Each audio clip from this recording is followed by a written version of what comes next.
things that you know that you want to add to the service that you don't have right now?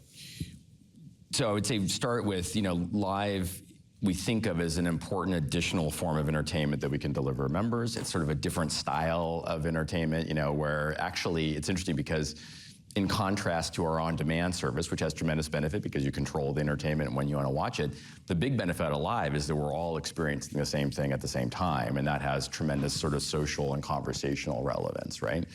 So we want to do more of it. It represents a very small fraction of our total investment. It represents a small fraction of our total hours, but we think it also does a different job.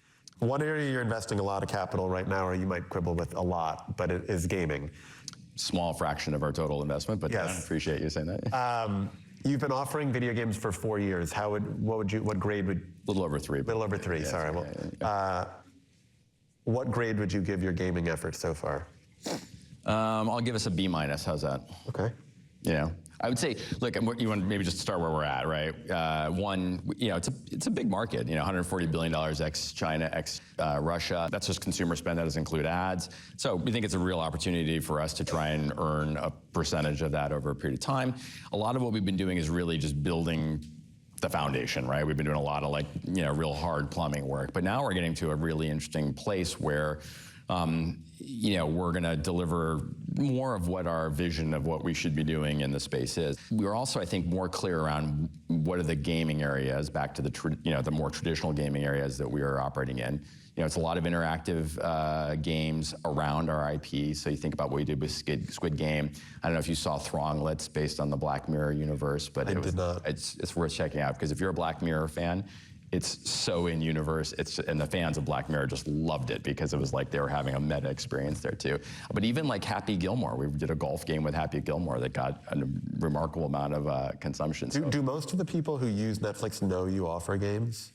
I would say, that's part of, frankly, what's been hard about this. And I think it's hard for any brand that has a deep consumer sense of what are you doing for me, right? And then you're like, well, I'm going to do this as well. And it takes a while to really build up that sense of what's happening. How much is it an impediment that for the most part now you can only play it on your phone?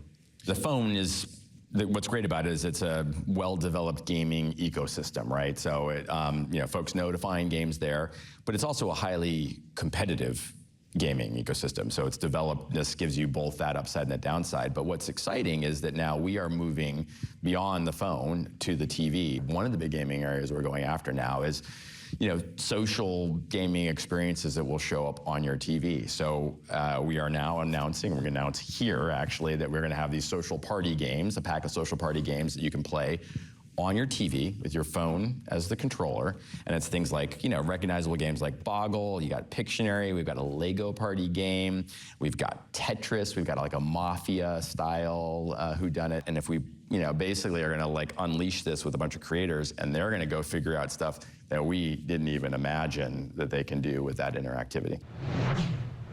You guys started a business to buy catalogs, manage estates, I call it Iconic, right? Correct. What's the most valuable catalog in the world? Ooh. I normally would have said Beatles, but I'm not sure that's true anymore. You gotta maybe say Taylor at this point. So you have David Crosby. We're a private company, but the press has Beach Boys. Beach Boys. Rod Stewart. Crosby, Stills and Nash, Linda Ronstadt, Rod Stewart. I don't know if it's public. We recently acquired a chunk of the Sinatra estate. We have all the Rat Pack. We have Dean Martin. We're very diverse. We have Cher. And so when you take something like Sinatra and the Rat Pack, something that iconic, but not to the name of your company, but not contemporarily kind of cool. That's what people are talking about. Iconic for me connotates our friends, clients. If we think it's iconic, we're interested. So how do you? It's just not music type, but these estates are badly managed. It's great for estate planning, for some of these older artists especially. So how do you take a Beach Boys or a Frank Sinatra and make it cool again? Well, in the case of the Beach Boys, you may or may not know there was a Grammys tribute television show on CBS. There was a Frank Marshall produced, directed Beach Boys special, which did big numbers. The Beach Boys are up over double since we got involved with them. In terms of streaming, in terms of revenue, everything? Revenue, yeah. Yeah. That's Bloomberg Screen Time. For more, go to Bloomberg.com.